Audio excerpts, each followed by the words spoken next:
நடிகர் சங்க கட்டிடத்தின் அடிக்கல் நாட்டு விழாவில் நடிகர் ரஜினிகாந்த் மற்றும் கமல்ஹாசன் இணைந்து கலந்து கொண்டு அடிக்கல்லை நாட்டினர். நடிகர் சங்க அடிக்கல் நாட்டு விழாவிற்கு ரஜினி நேரில் சென்றார். அப்போது அங்கிருந்த கமலுடன் இணைந்து சென்ற ரஜினிக்கும் கமல்ஹாசனுக்கும் மாலை அணிவித்து சங்க உறுப்பினர்கள் மரியாதை செலுத்தினர். இதைத் தொடர்ந்து அடிக்கல் நாட்டிய ரஜினிகாந்த் அனைத்து பணிகளும் சிறப்பாக நடைபெறும் என்று அனைவருக்கும் வாழ்த்துக்களை தெரிவித்தார். சிறப்பான முறையிலே நடைபெற்றுக் கொண்டிருக்கிறது. சொல்லுவதெல்லாம் எளிய அறியவாம், சொல்லிய வண்ணம் செயல் என்று சொல்லியிருக்கிறார்கள். எல்லோரும் மிக எளிமையாக சொல்லிவிடுவார்கள். ஆனால் அதை செய்து முடிப்பதுதான், செய்யும் பொழுதுதான் அதனுடைய சிரமங்கள் தெரியும்.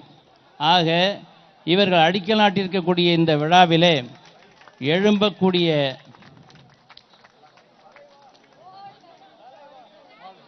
இந்த தென்னிந்திய நடிகர் சங்க கட்டிடம் மிக அற்புதமான முறையிலே பல்வேறு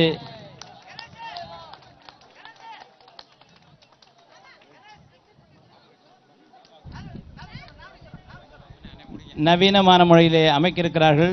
அது மென்மேலும் வளர்வதற்கு நாம் எல்லோரும் ஒற்றுமையாக இருந்து செயல்படும் என்று கேட்டுக்கொண்டு விடைபெறுகிறேன். நன்றி, வணக்கம். மன்னார்குடி நடிகர் சங்கத்தின் சார்பாக வாழ்த்துக்கள். இந்த அடிக்கல் நாட்டு விழா வெற்றிகரமாக நடந்திருக்கு.